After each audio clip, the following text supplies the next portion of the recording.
So this is just a little brief video about why I love hit and miss engines so much. I finally got this thing running again. Turns out the only issue was dead batteries and a spark plug that kept getting gunked up with the fuel that wouldn't combust because it's poorly designed so that it sits deep in a well, which is very poorly scavenged. But speaking of scavenging, that's the first reason why I love these engines so much. Not like this specific little model engine, just hit and miss engines in general. I did do a little bit of work on it earlier since it hasn't been touched in quite a while, a little under a year, maybe. No, around 5 months or so. So that's one of the first things I love about them. It's because since they only fire once and then they start missing.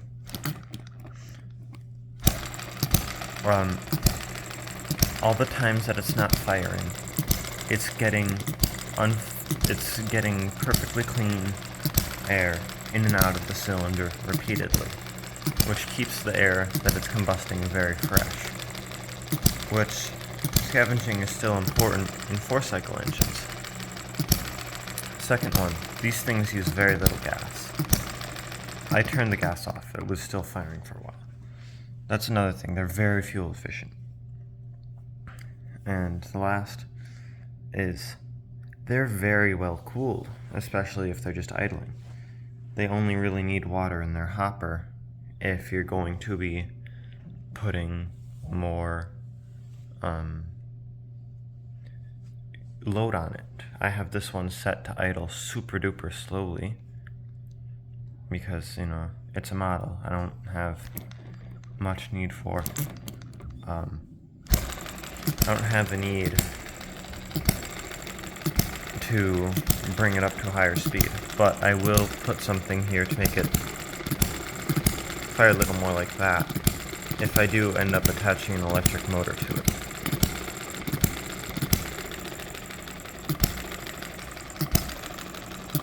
But part of the reason these engines, when they were first invented, why some of the old ones lasted so long, was their startup procedure. They weren't designed to be easy to use. Well, they were designed to be intuitive, they weren't designed to be low maintenance. That's why every time you start them up, you'll have to grease the cylinder. This one I just run with 2-stroke fuel. It's easier. Sometimes I will still dump a little oil, let it suck in some oil through the intake. I always grease this little cam slider, the gear, that little bearing. Little bearing right in there. This part especially, even though it really doesn't need it that much. The most important parts, here. Those bearings. I also will also tip it forward and have some oil. I'll put some oil on the connecting rod so it runs into the wrist pin. Keeps everything greased up, and it did have a little bit of rod knock, but I fixed that by taking like an aluminum pie pan type deal, but it was for the grease catch for my dad. It was one of the extra containers for the grease catch for my dad's flat top grill.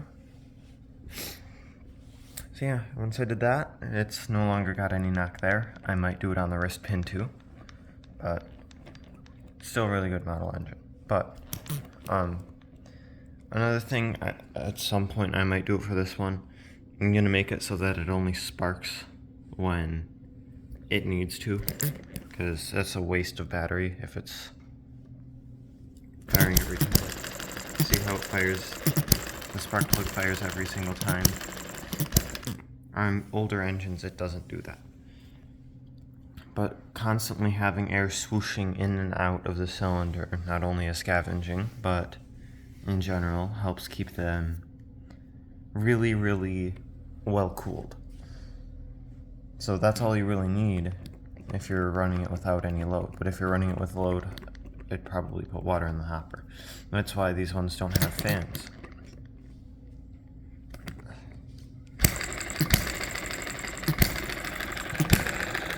But I've got this one running, so it's just barely running. So when I put my finger on it, it probably won't stay. Oh, it's not getting enough gas.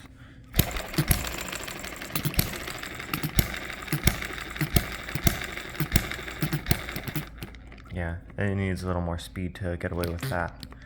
I'll make a modification so I can have something attached here that'll push, that I can screw in, that'll push on right here, that'll open, keep it more like that so it can run faster. Yeah, that's why I love these engines. They have several reasons why some of them last hundreds more years. Mostly because they're not always combusting. A lot of the time they're just coasting. They're very fuel efficient. Because this little tank can run this engine for probably a couple hours. It's also only 6 cc's, but whatever.